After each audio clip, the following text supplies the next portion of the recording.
پناہ مانگتا ہوں میں اللہ کی شیطان مردود سے۔ شروع اللہ کا نام لے کر جو بڑا مہربان نہایت رحم والا ہے۔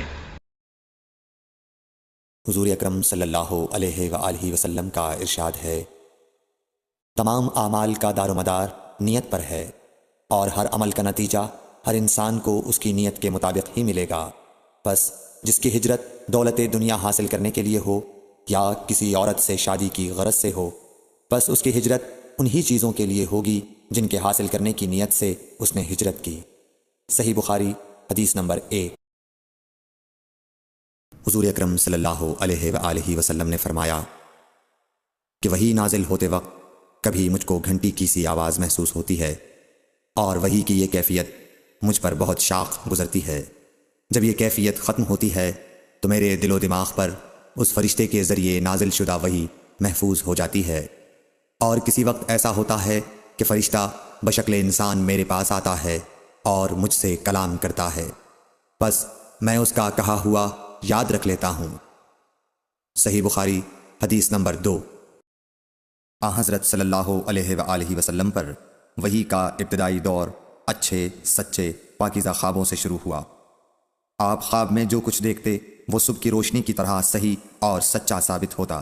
پھر من جانب قدرت آپ تنہائی پسند ہو گئے، اور آپ نے غار حرا میں خلوت نشینی اختیار فرمائی، اور کئی دن اور رات وہاں مسلسل عبادت اور یاد الہی و ذکر میں مشغول رہنے لگے۔ جب تک گھر آنے کو دل نہ چاہتا توشہ ہمراہ لیے ہوئے وہاں رہتے۔ توشہ ختم ہونے پر ہی اہلیہ محترمہ حضرت خدیجہ رضی اللہ تعالی عنہا کے پاس تشریف لاتے، اور کچھ توشہ ہمراہ لے کر پھر وہاں جا کر خلوت گزین ہو جاتے۔ یہی طریقہ جاری رہا یہاں تک کہ آپ پر حق منکشف ہو گیا، اور آپ غار حرا ہی میں قیام پذیر تھے کہ اچانک حضرت جبرائیل علیہ السلام آپ کے پاس حاضر ہوئے اور کہنے لگے کہ اے محمد پڑھو۔ آپ فرماتے ہیں کہ میں نے کہا کہ میں پڑھنا نہیں جانتا۔ آپ صلی اللہ علیہ وسلم فرماتے ہیں کہ فرشتے نے مجھے پکڑ کر اتنے زور سے بھینچا کہ میری طاقت جواب دے گئی، پھر مجھے چھوڑ کر کہا پڑھو۔ میں نے پھر وہی جواب دیا کہ میں پڑھا ہوا نہیں ہوں۔ اس فرشتے نے مجھ کو نہایت ہی زور سے بھینچا کہ مجھ کو سخت تکلیف محسوس ہوئی، پھر اس نے کہا کہ پڑھ۔ میں نے کہا میں پڑھا ہوا نہیں ہوں۔ فرشتے نے تیسری بار مجھ کو پکڑا اور تیسری مرتبہ پھر مجھ کو بھینچا، پھر مجھے چھوڑ دیا اور کہنے لگا کہ پڑھو اپنے رب کے نام کی مدد سے جس نے پیدا کیا اور انسان کو خون کی پھٹکی سے بنایا۔ پڑھو اور آپ کا رب بہت ہی مہربانیاں کرنے والا ہے۔ بس یہی آیتیں آپ حضرت جبرائیل علیہ السلام سے سن کر اس حال میں غار حرا سے واپس ہوئے کہ آپ کا دل اس انوکھے واقعے سے کانپ رہا تھا۔ آپ حضرت خدیجہ کے ہاں تشریف لائے اور فرمایا کہ مجھے کمبل اوڑھا دو، مجھے کمبل اوڑھا دو۔ لوگوں نے آپ کو کمبل اوڑھا دیا۔ جب آپ کا ڈر جاتا رہا تو آپ نے اپنی زوجہ محترمہ حضرت خدیجہ رضی اللہ تعالی عنہا کو تفصیل کے ساتھ یہ واقعہ سنایا، اور فرمانے لگے کہ مجھ کو اب اپنی جان کا خوف ہو گیا ہے۔ آپ کی اہلیہ محترمہ حضرت خدیجہ رضی اللہ تعالی عنہا نے آپ کی ڈھارس بندھائی اور کہا کہ آپ کا خیال صحیح نہیں ہے۔ اللہ کی قسم آپ کو اللہ کبھی رسوا نہیں کرے گا۔ آپ تو اخلاق فاضلہ کے مالک ہیں، آپ تو کنبہ پرور ہیں، بے کسوں کا بوجھ اپنے سر پر رکھتے ہیں، مفلسوں کے لیے آپ کماتے ہیں، مہمان نوازی میں آپ بے مثال ہیں، اور مشکل وقت میں آپ امر حق کا ساتھ دیتے ہیں۔ ایسے اوصاف حسنہ والا انسان یوں بے وقت ذلت و خواری کی موت نہیں پا سکتا۔ پھر مزید تسلی کے لیے حضرت خدیجہ رضی اللہ تعالی عنہا آپ کو ورقہ بن نوفل کے پاس لے گئیں، جو ان کے چچا زاد بھائی تھے اور زمانہ جاہلیت میں نصرانی مذہب اختیار کر چکے تھے اور عبرانی زبان کے کاتب تھے۔ چنانچہ انجیل کو بھی حسب منشائے خداوندی عبرانی زبان میں لکھا کرتے تھے۔ انجیل سریانی زبان میں نازل ہوئی تھی، پھر اس کا ترجمہ عبرانی زبان میں ہوا۔ ورقہ اسی کو لکھتے تھے۔ وہ بہت بوڑھے ہو گئے تھے، یہاں تک کہ ان کی بینائی بھی رخصت ہو چکی تھی۔ حضرت خدیجہ رضی اللہ تعالی عنہا نے ان کے سامنے آپ کے حالات بیان کیے اور کہا کہ اے چچا زاد بھائی، اپنے بھتیجے محمد صلی اللہ علیہ وسلم کی زبانی ذرا ان کی کیفیت سن لیجئے۔ وہ بولے کہ بھتیجے آپ نے جو کچھ دیکھا ہے اس کی تفصیل سناؤ۔ چنانچہ آپ صلی اللہ علیہ وآلہ وسلم نے از اول تا آخر پورا واقعہ سنایا، جسے سن کر ورقہ بے اختیار ہو کر بول اٹھے کہ یہ تو وہی ناموس معزز رازدان فرشتہ ہے جسے اللہ نے حضرت موسیٰ علیہ السلام پر وحی دے کر بھیجا تھا۔ کاش میں آپ کے اس عہد نبوت کے شروع ہونے پر جواں عمر ہوتا، کاش میں اس وقت تک زندہ رہتا جب کہ آپ کی قوم آپ کو اس شہر سے نکال دے گی۔ رسول کریم صلی اللہ علیہ وآلہ وسلم نے یہ سن کر تعجب سے پوچھا کہ کیا وہ لوگ مجھ کو نکال دیں گے، حالانکہ میں تو ان میں صادق و امین و مقبول ہوں؟ ورقہ بولا، ہاں یہ سب کچھ سچ ہے، مگر جو شخص بھی آپ کی طرح امر حق لے کر آیا لوگ اس کے دشمن ہی ہو گئے ہیں۔ اگر مجھے آپ کی نبوت کا وہ زمانہ مل جائے تو میں آپ کی پوری مدد کروں گا۔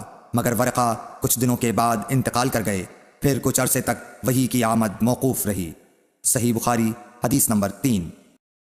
حضور اکرم صلی اللہ علیہ وآلہ وسلم نے وحی کے رک جانے کے زمانے کے حالات بیان فرماتے ہوئے کہا کہ ایک روز میں چلا جا رہا تھا کہ اچانک میں نے آسمان کی طرف ایک آواز سنی، اور میں نے اپنا سر آسمان کی طرف اٹھایا، کیا دیکھتا ہوں کہ وہی فرشتہ جو میرے پاس غار حرا میں آیا تھا وہ آسمان و زمین کے بیچ میں ایک کرسی پر بیٹھا ہوا ہے۔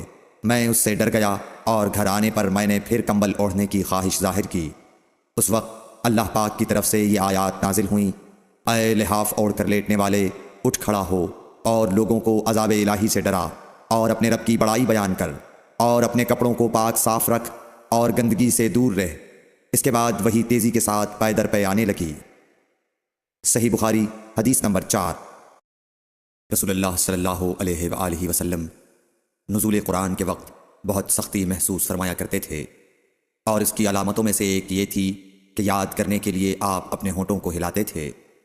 ابن عباس رضی اللہ تعالیٰ عنہ نے کہا، میں اپنے ہونٹوں کو ہلاتا ہوں جس طرح آپ ہلاتے تھے۔ سعید کہتے ہیں، میں بھی اپنے ہونٹ ہلاتا ہوں جس طرح ابن عباس رضی اللہ تعالیٰ عنہ کو میں نے ہلاتے دیکھا۔ پھر انہوں نے اپنے ہونٹ ہلائے۔ ابن عباس رضی اللہ تعالیٰ عنہ نے کہا، پھر یہ آیت اتری کہ اے محمد، قرآن کو جلد جلد یاد کرنے کے لیے اپنی زبان نہ ہلاؤ، اس کا جمع کر دینا اور پڑھا دینا ہمارا ذمہ ہے۔ حضرت ابن عباس رضی اللہ تعالیٰ عنہ کہتے ہیں، یعنی قرآن آپ صلی اللہ علیہ وآلہ وسلم کے دل میں جمع دینا اور پڑھا دینا ہمارے ذمہ ہے۔ پھر جب ہم پڑھ چکے تو اس پڑھے ہوئے کی اتباع کرو۔ ابن عباس رضی اللہ تعالیٰ عنہ فرماتے ہیں، اس کا مطلب یہ ہے آپ اس کو خاموشی کے ساتھ سنتے رہو، اس کے بعد مطلب سمجھا دینا ہمارے ذمہ ہے۔ پھر یقیناً یہ ہماری ذمہ داری ہے کہ آپ اس کو پڑھو، یعنی اس کو محفوظ کر سکو۔ چنانچہ اس کے بعد جب آپ کے پاس حضرت جبرائیل علیہ السلام وحی لے کر آتے تو آپ توجہ سے سنتے، جب وہ چلے جاتے تو رسول اللہ صلی اللہ علیہ وسلم اس وحی کو اس طرح پڑھتے جس طرح حضرت جبرائیل علیہ السلام نے اسے پڑھا تھا۔ صحیح بخاری حدیث نمبر 5۔ رسول اللہ صلی اللہ علیہ وآلہ وسلم سب لوگوں سے زیادہ جواد سخی تھے، اور رمضان میں دوسرے اوقات کے مقابلے میں جب جبرائیل علیہ السلام آپ صلی اللہ علیہ وآلہ وسلم سے ملتے بہت ہی زیادہ جود و کرم فرماتے۔ جبرائیل علیہ السلام رمضان کی ہر رات میں آپ صلی اللہ علیہ وآلہ وسلم سے ملاقات کرتے اور آپ کے ساتھ قرآن کا دورہ کرتے۔ غرض حضرت صلی اللہ علیہ وآلہ وسلم لوگوں کو بھلائی پہنچانے میں بارش لانے والی ہوا سے بھی زیادہ جود و کرم فرمایا کرتے تھے۔ صحیح بخاری حدیث نمبر 6۔ ہرقل شاہ روم نے قریش کے قافلے میں ایک آدمی بلانے کو بھیجا، اور اس وقت یہ لوگ تجارت کے لیے ملک شام گئے ہوئے تھے، اور یہ وہ زمانہ تھا جب رسول اللہ صلی اللہ علیہ وسلم نے قریش اور ابو سفیان سے ایک وقتی عہد کیا ہوا تھا۔ جب ابو سفیان اور دوسرے لوگ ہرقل کے پاس ایلیا پہنچے جہاں ہرقل نے دربار طلب کیا تھا، اس کے گرد روم کے بڑے بڑے لوگ، علماء، وزراء و امراء بیٹھے ہوئے تھے۔ ہرقل نے ان کو اور اپنے ترجمان کو بلوایا، پھر ان سے پوچھا کہ تم میں سے کون شخص مدعی رسالت کا زیادہ قریبی عزیز ہے؟ ابو سفیان کہتے ہیں کہ میں بول اٹھا کہ میں اس کا سب سے زیادہ قریبی رشتہ دار ہوں۔ یہ سن کر ہرقل نے حکم دیا کہ اس ابو سفیان کو میرے قریب لا کر بٹھاؤ اور اس کے ساتھیوں کو اس کی پیٹھ کے پیچھے بٹھا دو۔ پھر اپنے ترجمان سے کہا کہ ان لوگوں سے کہہ دو کہ میں ابو سفیان سے اس شخص یعنی محمد صلی اللہ علیہ وسلم کے حالات پوچھتا ہوں، اگر یہ مجھ سے کسی بات میں جھوٹ بول دے تو تم اس کا جھوٹ ظاہر کر دینا۔ ابو سفیان کا قول ہے کہ خدا کی قسم اگر مجھے یہ غیرت نہ آتی کہ یہ لوگ مجھ کو جھٹلائیں گے تو میں آپ صلی اللہ علیہ وسلم کی نسبت ضرور غلط گوئی سے کام لیتا۔ خیر، پہلی بات جو ہرقل نے مجھ سے پوچھی وہ یہ کہ اس شخص کا خاندان تم لوگوں میں کیسا ہے؟ میں نے کہا وہ تو بڑے اونچے عالی نسب والے ہیں۔ کہنے لگا اس سے پہلے بھی کسی نے تم لوگوں میں ایسی بات کہی تھی؟ میں نے کہا نہیں۔ کہنے لگا اچھا اس کے بڑوں میں کوئی بادشاہ ہوا ہے؟ میں نے کہا نہیں۔ پھر اس نے کہا بڑے لوگوں نے اس کی پیروی اختیار کی ہے یا کمزوروں نے؟ میں نے کہا نہیں، کمزوروں نے۔ پھر کہنے لگا اس کے تابعدار روز بڑھتے جاتے ہیں یا کوئی ساتھی پھر بھی جاتا ہے؟ میں نے کہا نہیں۔ کہنے لگا کیا اپنے اس دعوی نبوت سے پہلے کبھی کسی بھی موقع پر اس نے جھوٹ بولا ہے؟ میں نے کہا نہیں، اور اب ہماری اس سے صلح کی ایک مقررہ مدت ٹھہری ہوئی ہے، معلوم نہیں وہ اس میں کیا کرنے والا ہے۔ ابو سفیان کہتے ہیں میں اس بات کے سوا اور کوئی جھوٹ اس گفتگو میں شامل نہ کر سکا۔ ہرقل نے کہا کیا تمہاری اس سے کبھی لڑائی بھی ہوئی ہے؟ ہم نے کہا کہ ہاں۔ بولا پھر تمہاری اور اس کی جنگ کا کیا حال ہوتا ہے؟ میں نے کہا لڑائی ڈول کی طرح ہے، کبھی وہ ہم سے میدان جنگ جیت لیتے ہیں اور کبھی ہم ان سے جیت لیتے ہیں۔ ہرقل نے پوچھا وہ تمہیں کس بات کا حکم دیتا ہے؟ میں نے کہا وہ کہتا ہے کہ صرف ایک اللہ ہی کی عبادت کرو، اس کا کسی کو شریک نہ بناؤ، اور اپنے باپ دادا کی شرک کی باتیں چھوڑ دو، اور ہمیں نماز پڑھنے، سچ بولنے، پرہیزگاری اور صلہ رحمی کا حکم دیتا ہے۔ یہ سب سن کر پھر ہرقل نے اپنے ترجمان سے کہا کہ ابو سفیان سے کہہ دے کہ میں نے تم سے اس کا نسب پوچھا تو تم نے کہا کہ وہ ہم سے عالی نسب ہے، اور پیغمبر اپنی قوم میں عالی نسب ہی بھیجے جایا کرتے ہیں۔ میں نے تم سے پوچھا کہ دعویٰ نبوت کی یہ بات تمہارے اندر اس سے پہلے کسی اور نے بھی کہی تھی تو تم نے جواب دیا کہ نہیں۔ تب میں نے اپنے دل میں کہا کہ اگر یہ بات اس سے پہلے کسی اور نے کہی ہوتی تو میں سمجھتا کہ اس شخص نے بھی اسی بات کی تقلید کی ہے جو پہلے کہی جا چکی ہے۔ میں نے تم سے پوچھا کہ اس کے بڑوں میں کوئی بادشاہ بھی گزرا ہے تو تم نے کہا کہ نہیں۔ تو میں نے دل میں کہا کہ ان کے بزرگوں میں سے کوئی بادشاہ ہوا ہوگا تو کہہ دوں گا کہ وہ شخص اس بہانے اپنے آباء و اجداد کی بادشاہت اور ان کا ملک دوبارہ حاصل کرنا چاہتا ہے۔ اور میں نے تم سے پوچھا کہ اس بات کے کہنے یعنی پیغمبری کا دعویٰ کرنے سے پہلے تم نے کبھی اس کو دروغ گوئی کا الزام لگایا ہے؟ تم نے کہا کہ نہیں۔ تو میں نے سمجھ لیا کہ جو شخص آدمیوں کے ساتھ دروغ گوئی سے بچے وہ اللہ کے بارے میں کیسے جھوٹی بات کہہ سکتا ہے۔ اور میں نے تم سے پوچھا کہ بڑے لوگ اس کے پیرو ہوتے ہیں یا کمزور آدمی؟ تم نے کہا کمزوروں نے اس کی اتباع کی ہے، تو دراصل یہی لوگ پیغمبروں کے متبعین ہوتے ہیں۔ اور میں نے تم سے پوچھا کہ اس کے ساتھی بڑھ رہے ہیں یا کم ہو رہے ہیں؟ تم نے کہا کہ وہ بڑھ رہے ہیں، اور ایمان کی کیفیت یہی ہوتی ہے حتیٰ کہ وہ کامل ہو جاتا ہے۔ اور میں نے تم سے پوچھا کہ آیا کوئی شخص اس کے دین سے ناخوش ہو کر مرتد بھی ہو جاتا ہے؟ تم نے کہا نہیں۔ تو ایمان کی خاصیت بھی یہی ہے، جن کے دلوں میں اس کی مسرت رچ بس جائے وہ اس سے لوٹا نہیں کرتے۔ اور میں نے تم سے پوچھا کہ آیا وہ کبھی عہد شکنی کرتے ہیں؟ تم نے کہا نہیں۔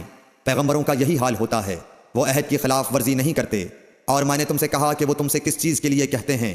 تم نے کہا کہ وہ ہمیں حکم دیتے ہیں کہ اللہ کی عبادت کرو، اس کے ساتھ کسی کو شریک نہ ٹھہراؤ، اور تمہیں بتوں کی پرستش سے روکتے ہیں، سچ بولنے اور پرہیزگاری کا حکم دیتے ہیں۔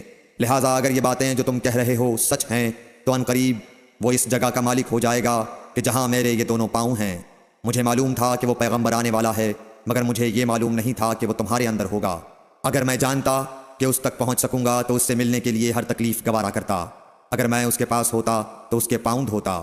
ہرقل نے رسول اللہ صلی اللہ علیہ وسلم کا وہ خط منگایا جو آپ نے وحیہ کلبی رضی اللہ تعالیٰ عنہ کے ذریعے حاکم بصرہ کے پاس بھیجا تھا، اور اس نے وہ ہرقل کے پاس بھیج دیا تھا۔ پھر اس کو پڑھا تو اس میں لکھا تھا اللہ کے نام کے ساتھ جو نہایت مہربان اور رحم والا ہے۔ اللہ کے بندے اور اس کے پیغمبر محمد صلی اللہ علیہ وسلم کی طرف سے یہ خط ہے شاہ روم کے لیے۔ اس شخص پر سلام ہو جو ہدایت کی پیروی کرے۔ اس کے بعد میں آپ کے سامنے دعوت اسلام پیش کرتا ہوں۔ اگر آپ اسلام لے آئیں گے تو دین و دنیا میں سلامتی نصیب ہوگی، اللہ آپ کو دوہرا ثواب دے گا، اور اگر آپ میری دعوت سے روگردانی کریں گے تو آپ کی رعایا کا گناہ بھی آپ ہی پر ہوگا۔ اور اے اہل کتاب، ایک ایسی بات پر آ جاؤ جو ہمارے اور تمہارے درمیان یکساں ہے، وہ یہ کہ ہم اللہ کے سوا کسی کی عبادت نہ کریں اور کسی کو اس کا شریک نہ ٹھہرائیں، اور نہ ہم میں سے کوئی کسی کو خدا کے سوا اپنا رب بنائے۔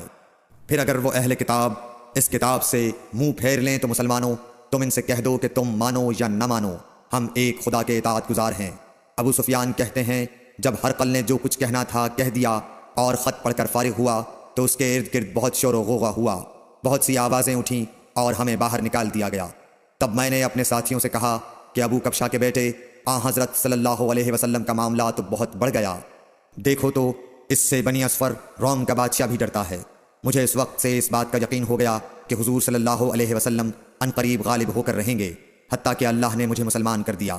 راوی کا بیان ہے کہ ابن ناطور ایلیا کا حاکم ہرقل کا مصاحب اور شام کے نصارہ کا لاٹ پادری بیان کرتا تھا کہ ہرقل جب ایلیا آیا ایک دن صبح کو پریشان اٹھا تو اس کے درباریوں نے دریافت کیا کہ آج ہم آپ کی حالت بدلی ہوئی پاتے ہیں، کیا وجہ ہے؟ ابن ناطور کا بیان ہے کہ ہرقل نجومی تھا، علم نجوم میں وہ پوری مہارت رکھتا تھا۔ اس نے اپنے ہم نشینوں کو بتایا کہ میں نے آج رات ستاروں پر نظر ڈالی تو دیکھا کہ ختنہ کرنے والوں کا بادشاہ ہمارے ملک پر غالب آ گیا ہے۔ بھلا اس زمانے میں کون لوگ ختنہ کرتے ہیں؟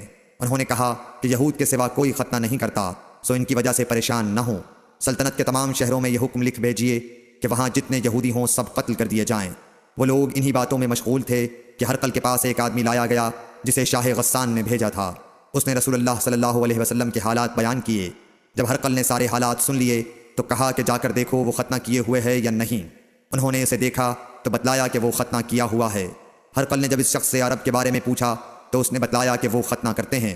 تب ہرقل نے کہا کہ یہی محمد صلی اللہ علیہ وسلم اس امت کے بادشاہ ہیں جو پیدا ہو چکے ہیں۔